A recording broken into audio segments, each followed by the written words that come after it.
Bonjour à toutes, bonjour à tous. Aujourd'hui, nous allons parler de l'anatomie descriptive de l'articulation du coude. Alors, l'articulation du coude, c'est un abus de langage, c'est bien un complexe articulaire qui va mettre en jeu trois articulations. C'est l'articulation, le complexe articulaire, pardon, intermédiaire du membre supérieur situé entre celui de l'épaule et du poignet. Il a pour fonction la réglage de longueur du membre afin de faciliter le captage, l'appréhension dans l'espace. Donc, contrairement à l'épaule qui orientait le membre supérieur dans l'espace, le coude, lui, va régler la longueur.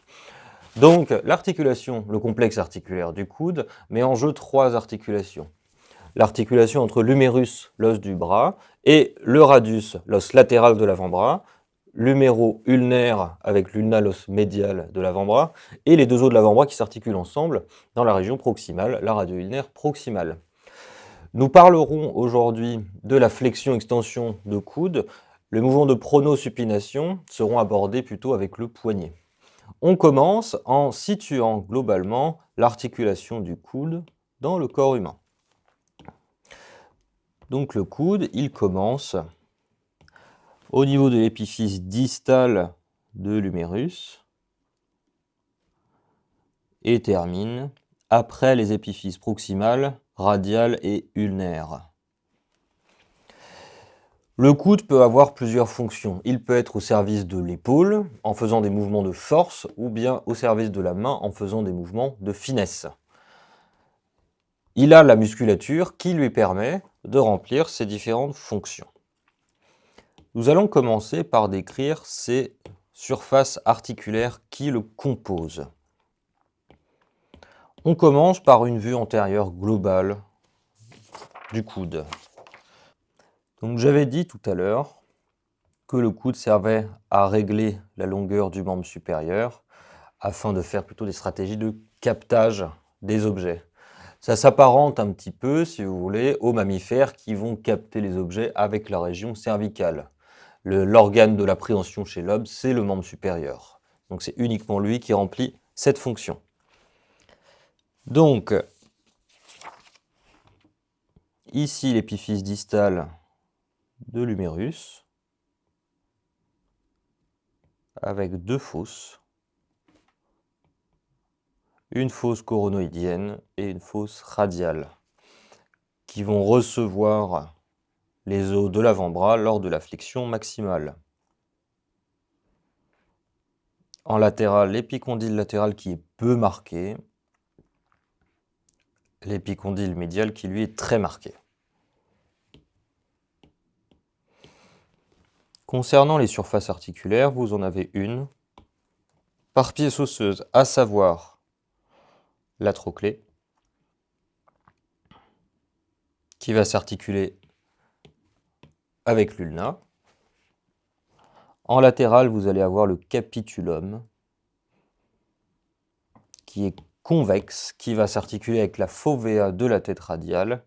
Et entre les deux, vous avez une zone appelée zone capitulo-trochléaire, qui va s'articuler avec le biseau de la tête radiale. On verra tout à l'heure à quoi correspond le biseau. Ici, la surface articulaire de l'ulna.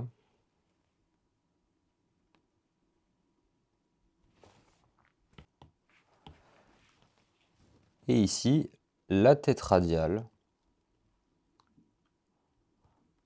donc qui est renforcée d'un point de vue cartilagineux en médial afin de pouvoir s'articuler avec l'ulna et former la radio-ulnaire supérieure ou radio-ulnaire proximale. Donc l'ulna est en forme de clé. C'est d'ailleurs ce que ça veut dire en latin. Et il est pourvu d'un processus coronoïde. Le fait que la joue médiale de la trochlée soit plus importante et soit plus basse va avoir un impact sur la configuration du coude, de même que l'angulation entre l'épiphyse et la diaphyse.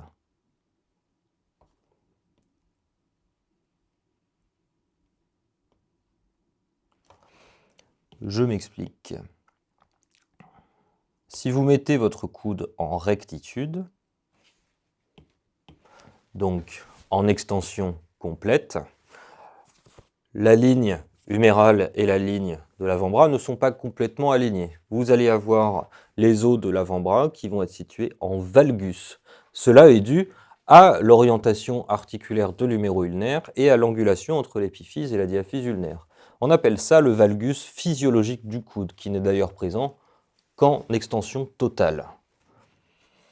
On va terminer de dessiner le radius avec le col, la tubérosité radiale où va s'attacher le biceps brachial.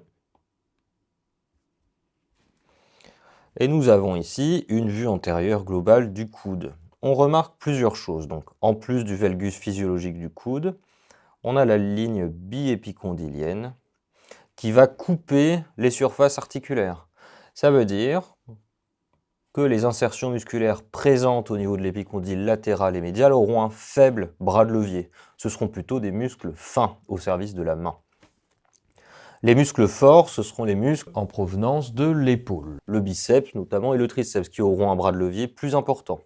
Chez le singe, les épicondyles sont situés plus haut. Ils ont donc un bras de levier plus important et auront un impact supérieur pour le coude. Ils ont besoin de la force de leur fléchisseur pour pouvoir notamment grimper.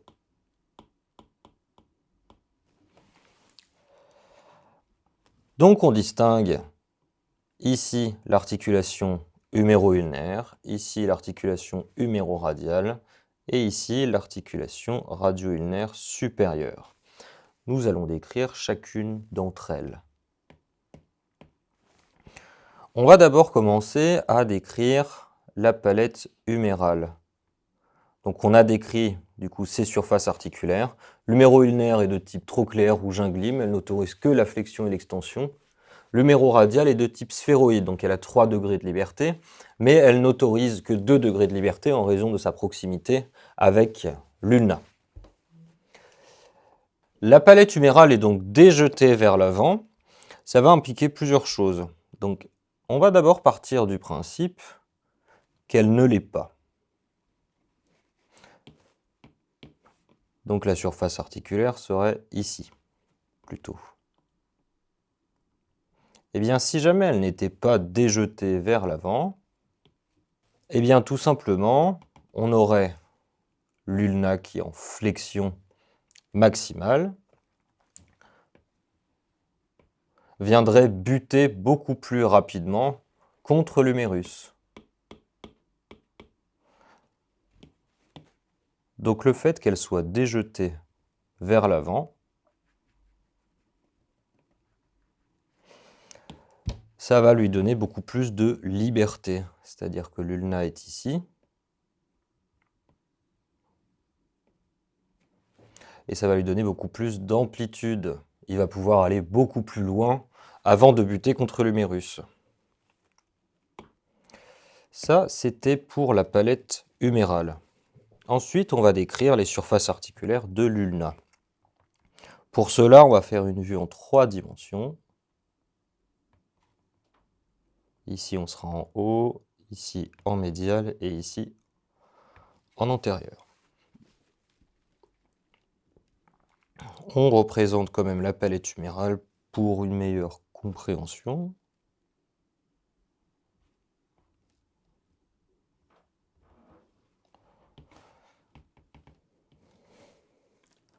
Donc ici,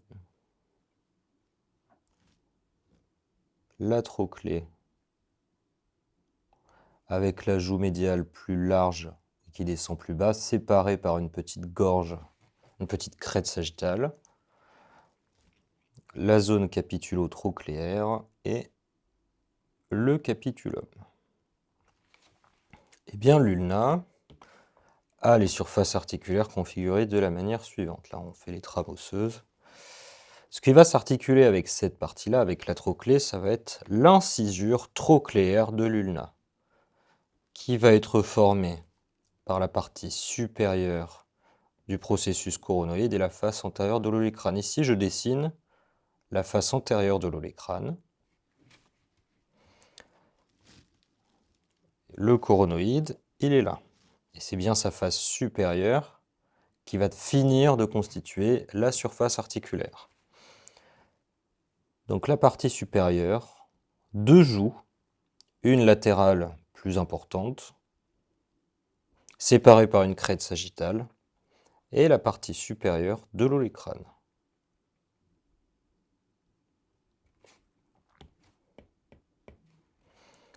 C'est tout cet ensemble qui va coulisser dans la trochlée.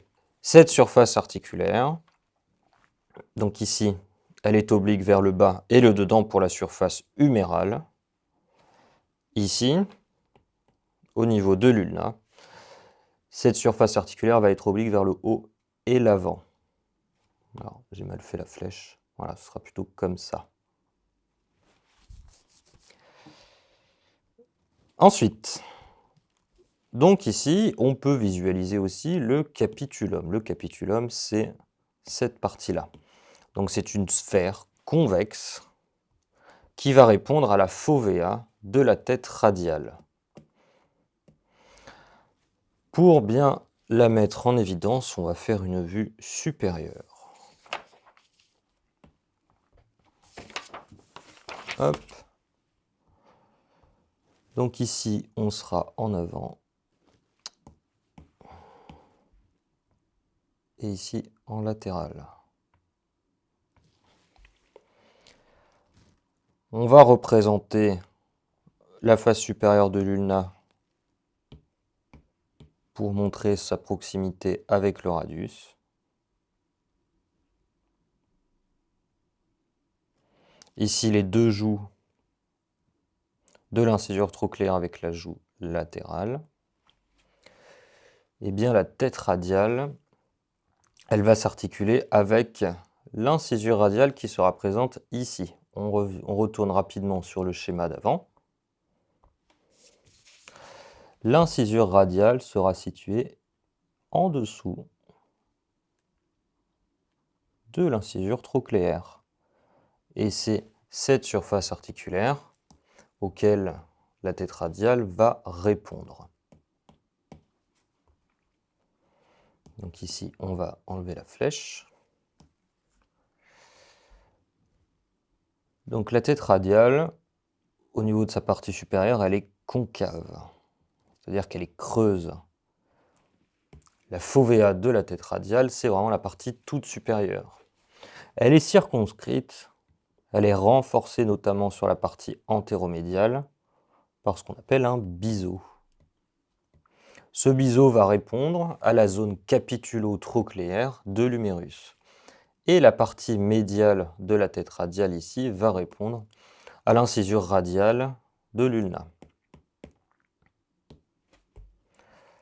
Cette articulation est stabilisée par un moyen d'union très puissant qui s'appelle le ligament annulaire. Comme son nom l'indique, il va entourer la tête radiale et est en forme d'anneau. Sa partie profonde sera recouverte de cartilage hyalin et au niveau de ses insertions, il va s'attacher de part et d'autre de l'incisure radiale. Si sur ce schéma on veut représenter la tête radiale, elle serait ici comme ça.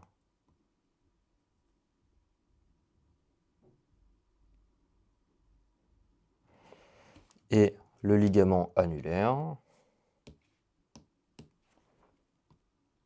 la circonscrirait comme ceci. Donc ce ligament est en même temps une surface articulaire et en même temps un moyen d'union. Ensuite, on va pouvoir décrire la suite des moyens d'union passifs des articulations du coude. On commence évidemment par la capsule articulaire, qui sera commune aux trois articulations.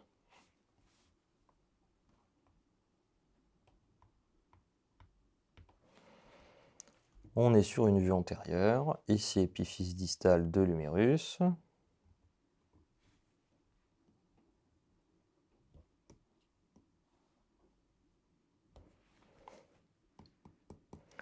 Avec les surfaces articulaires, capitulum, trochlée,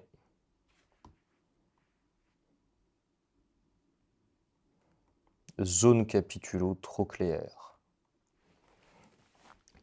En dessous, on peut faire apparaître la surface articulaire, l'incisure trochléaire de l'ulna, avec ici la fovea et le reste de la tête radiale. Pour la suite de l'os, donc col, tubérosité radiale,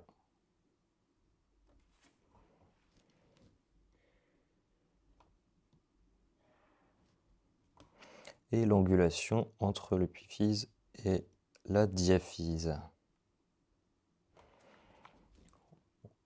Il faut mettre en évidence évidemment les fosses radiales et coronoïdiennes.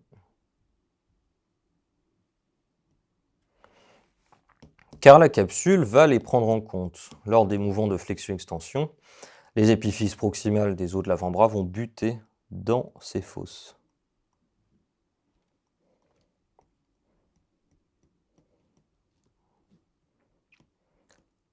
Et va prendre en compte donc les surfaces articulaires et va donner des petits replis qu'on appelle des replis annulaires pour le radius.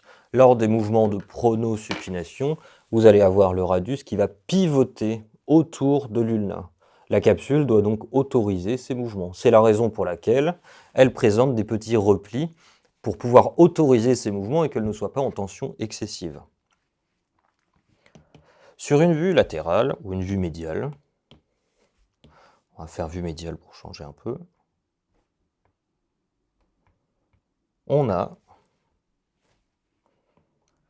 des muscles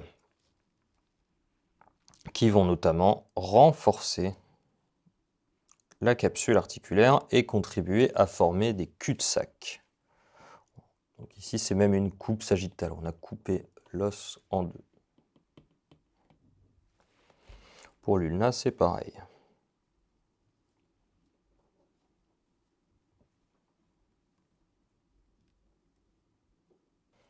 Eh bien, la capsule, un peu comme celle du genou, donc elle démarre ici au-dessus des fosses et elle va donner des cul-de-sac.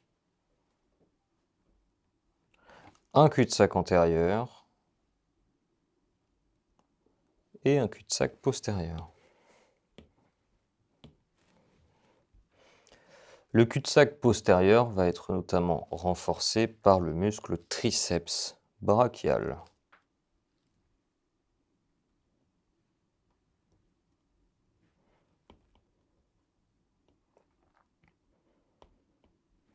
Et le cul-de-sac antérieur va être renforcé par le muscle brachial antérieur, qui va terminer sur le tubercule du brachial au niveau du processus coronoïde. Le principe des cul-de-sac antérieurs et postérieurs, c'est le même principe que pour les replis annulaires. Ça veut dire que la capsule ne doit jamais être en tension maximale. Elle doit donc permettre les mouvements de flexion-extension. Lors du mouvement de flexion, c'est le cul-de-sac postérieur qui va être mis en tension, alors que dans le mouvement d'extension, c'est le cul-de-sac antérieur qui va être mis en tension. On va parler maintenant de la membrane synoviale. Donc, la membrane synoviale, c'est la membrane qui nourrit notamment les cartilages articulaires, qui va tapisser la face profonde de la capsule. Elle a simplement une petite particularité au niveau huméro-radial. Donc vous allez avoir l'humérus ici, avec l'épicondyle latéral,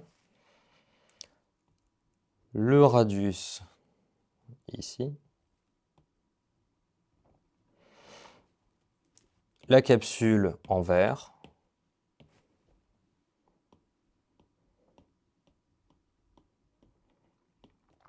donc vous allez avoir le ligament annulaire qui sera ici,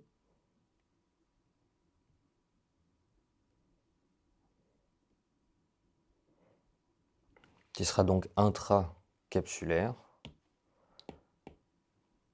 Eh bien, la membrane synoviale, elle va faire au niveau huméroradial un petit repli, comme ceci. un petit repli méniscoïde qui pourra servir de point d'appui entre l'humérus et le radius. Nous allons maintenant détailler l'anatomie ligamentaire du coude. On va remettre quelques infos sur le ligament annulaire, donc, qui est très important, qui est tendu de part et d'autre de l'incisure radiale et qui va cravater cette dernière. On va faire une vue latérale dans un premier temps. Vue latérale de l'ulna, pour bien préciser ces insertions. Donc ici, l'olécrâne.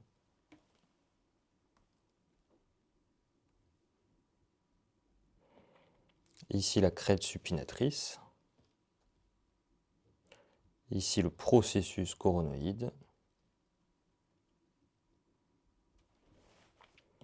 Les surfaces articulaires sont ici. Donc ici, on va avoir la joue latérale.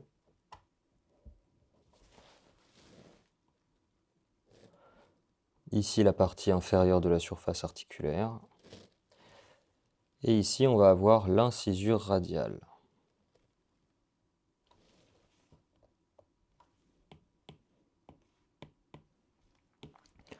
Le ligament annulaire commence de part et d'autre de l'incisure radiale. Donc il va avoir un trajet en forme d'anneau. Donc je ne fais pas tout le trajet, mais évidemment que sinon... Allez, trop tard, j'ai fait tout le trajet. Et il y aura donc la tête radiale sur la face profonde du ligament annulaire. Donc recouvert de cartilage sur sa face profonde, ces fibres inférieures, ici, vont être légèrement rétrécies.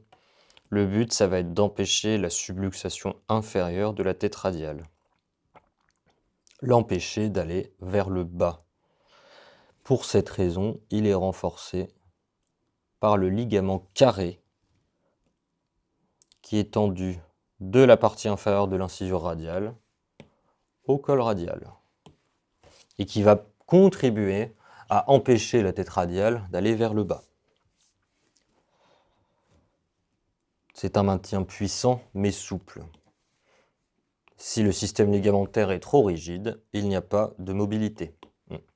Je reviens sur le ligament annulaire, on va le faire en vue antérieure.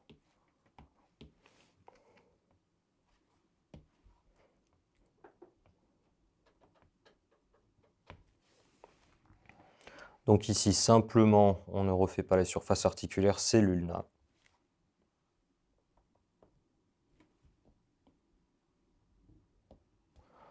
L'incisure radiale est ici.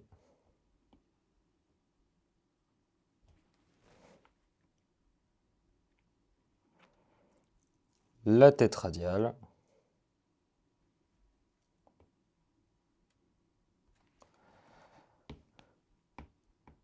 Et enfin, le ligament annulaire,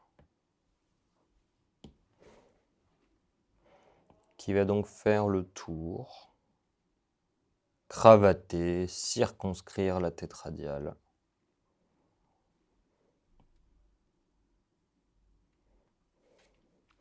Et ces fibres inférieures vont être un petit peu rétrécies.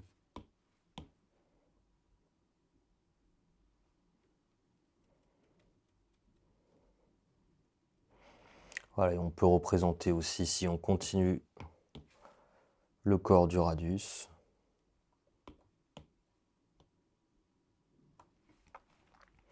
Le ligament carré qui sera ici. Voilà comment est maintenue l'articulation radio-ulnaire supérieure. Mais les ligaments les plus importants du coude sont les ligaments collatéraux. Dans les cadres d'entorse du coude, c'est notamment eux qui vont être lésés. Donc d'abord, on va parler du ligament collatéral ulnaire, donc qui est situé médialement. Ici, épiphyse distale de l'humérus.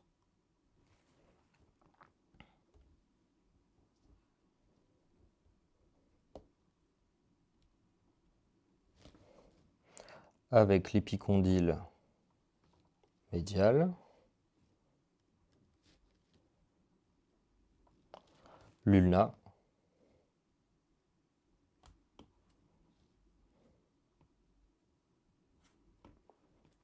ici le tubercule coronoïdien,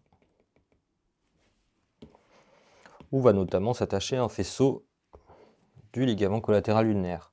Tous les faisceaux partent de la partie inférieure de l'épicondyle médial, proche du cartilage. Ici, faisceau antérieur, on va les faire d'une autre couleur. Ici, faisceau moyen. Et ici, faisceau postérieur.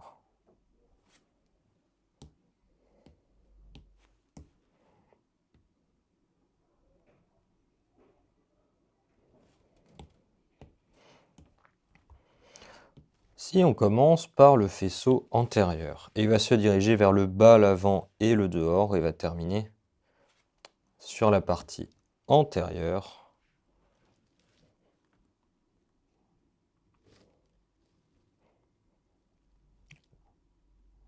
du coronoïde. Plus exactement, la partie supérieure de la face antérieure. Ici, faisceau hante.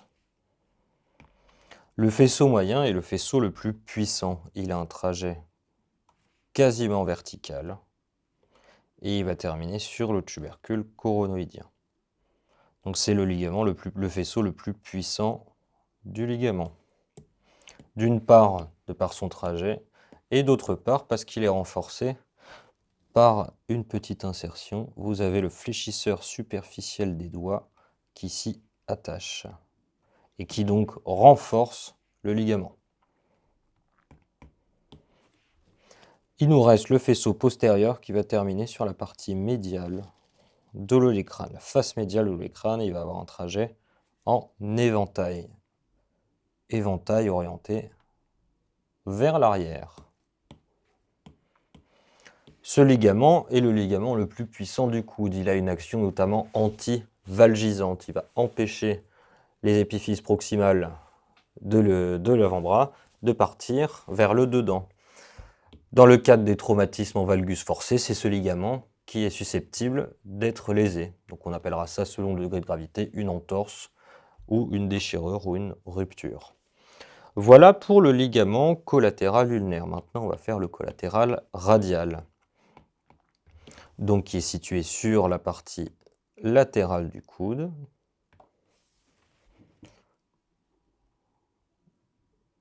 On refait l'épiphyse distale de l'humérus.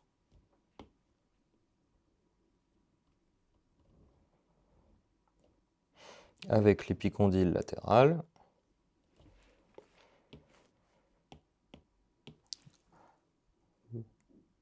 La surface articulaire humérale qui est déjetée vers l'avant.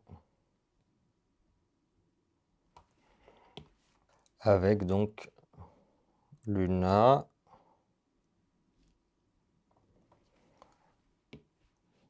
Et le radius qu'on va faire tout de suite, qui va faire suite à la surface articulaire.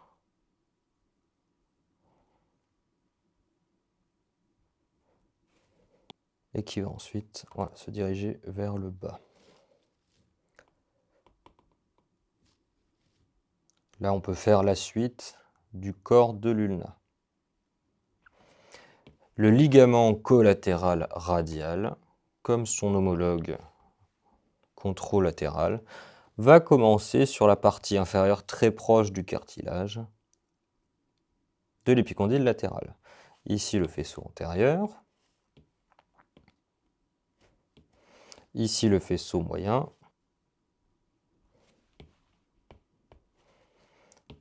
Et en arrière, enfin, le faisceau postérieur.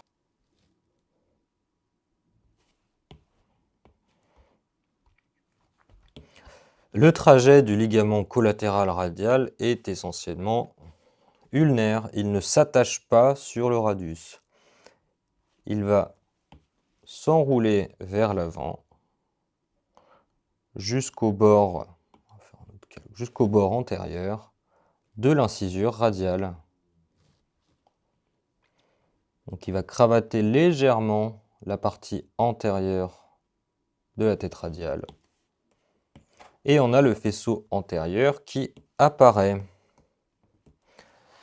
Le faisceau moyen, lui, il va terminer également sur l'ulna. Pour plus de précision, déjà, on va faire la crête supinatrice.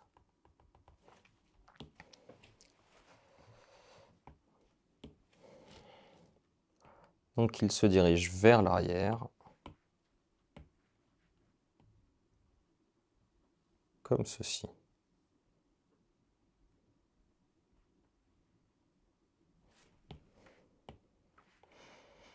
Ce ligament va être renforcé par l'insertion du muscle supinateur superficiel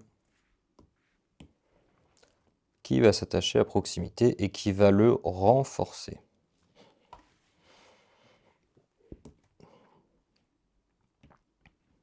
D'ailleurs, son insertion distale est située au même endroit que l'insertion du ligament annulaire, que l'insertion postérieure. Pour le faisceau postérieur, c'est un peu la même chose que son homologue contralatéral. En éventail vers l'arrière, il termine sur la partie latérale de l'olecrâne. Donc le piège, c'est de penser que le ligament collatéral radial s'insère sur le radius. Comme son nom l'indique, aucun faisceau ne s'attache sur le radius. Pardon. Ça, c'était pour les ligaments collatéraux. Il nous reste à détailler les ligaments sagittaux, qui sont de faible importance, certes, mais on va quand même en parler un petit peu. Donc on refait rapidement la vue antérieure.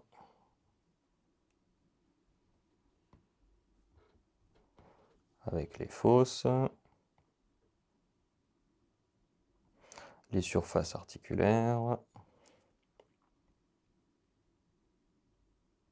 La tête radiale. L'ulna. Eh bien, les ligaments sagittaux, vous en avez un qui est antérieur, qui part du processus coronoïde et qui va terminer au sommet, qui va fermer les fosses coronoïdiennes et radiales, ici.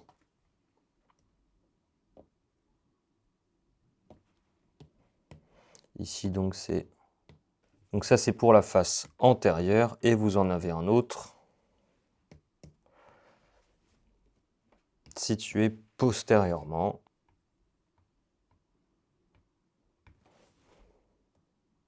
Épicondyle médial avec le sillon du nerf ulnaire. Et ici, vous avez l'olecrâne,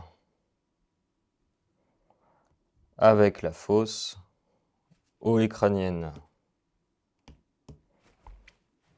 Vous avez un faisceau huméro-huméral qui va fermer la fosse olecrânienne, qui va la renforcer. Et vous allez avoir deux faisceaux huméro-ulnaires obliques comme ceci. Donc ces ligaments ont le mérite d'exister, mais ce n'est pas eux qui vont vraiment stabiliser complètement le coude. Ils ont vraiment une importance mécanique assez moindre, contrairement à la membrane interosseuse, qui va être tendue entre les deux os de l'avant-bras, qui va se continuer sur toute la diaphyse des os de l'avant-bras, et qui va servir d'amortissement des contraintes. Cette membrane est tendue en permanence et permet d'absorber les contraintes pour libérer un petit peu les articulations. Des expérimentations ont été faites sur sa résistance. À chaque expérience, l'os a cassé avant la membrane interosseuse. C'est vous dire la puissance qu'a cette structure.